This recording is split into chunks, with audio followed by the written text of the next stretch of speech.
Hey everybody, it's me, Lily Rose, the admin here at Encouragement Corner on Facebook, and we are continuing on today in the book of Judges, chapter 14, continuing the story about Samson.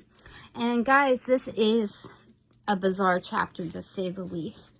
I don't claim to know the answers to everything or why things come about the way that they do, but I know that the Word of God is profitable for learning. So we read every part. It says, one day, when Samson was in Timnah, one of the Philistine women caught his eye. When he returned home, he told his father and mother, "A young Philistine woman in Timnah caught my eye. I want to marry her. Get her for me."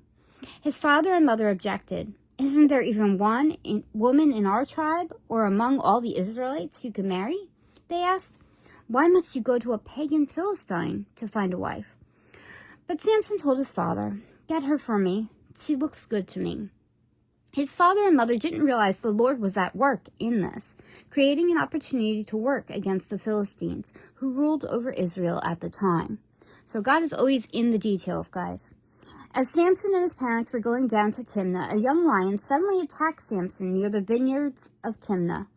At that moment, the Spirit of the Lord came powerfully upon him, and he ripped the lion's jaw apart with his bare hand. He did it as easily as if it were a young goat. But he didn't tell his father or mother about it. When Samson arrived in Timnah, he talked with the woman and was very pleased with her. Later, when he returned to Timnah for the wedding, he turned off the path to look at the carcass of the lion. And he found that a swarm of bees had made some honey in the carcass. He scooped some of the honey into his hands and ate it along the way. He also gave some to his father and mother, and they ate it. But he didn't tell them he had taken the honey from the carcass of a lion. As his father was making final arrangements for the marriage, Samson threw a party at Timnah, and was the custom for elite young men. When the bride's parents saw him, they selected 30 young men from the town to be his companions. Samson said to them, "Let me tell you a riddle. If you solve my riddle during these 7 days of celebration, I will give you 35 linen robes and 30 sets of festive clothing. But if you can't solve it, then you must give me 35 linen robes and 30 sets of festive clothing." "All right," they agreed. "Let's hear your riddle." So he said, "Out of the one who eats came something to eat. Out of the strong came something sweet." 3 days later, they were still trying to figure it out. On the 4th day, they said to Samson's wife, "Entice your husband to explain the riddle for us, or we will burn down your father's house with you in it." Drastic. "Did you invite us to the party just to make us poor?" So Samson's wife came to him in tears and said, "You don't love me, you hate me. You have given my people a riddle, but you haven't told me the answer." "I haven't even given the answer to my father or mother," he replied. "Why should I tell you?" So she cried whenever she was with him, and it kept up for the rest of the celebration.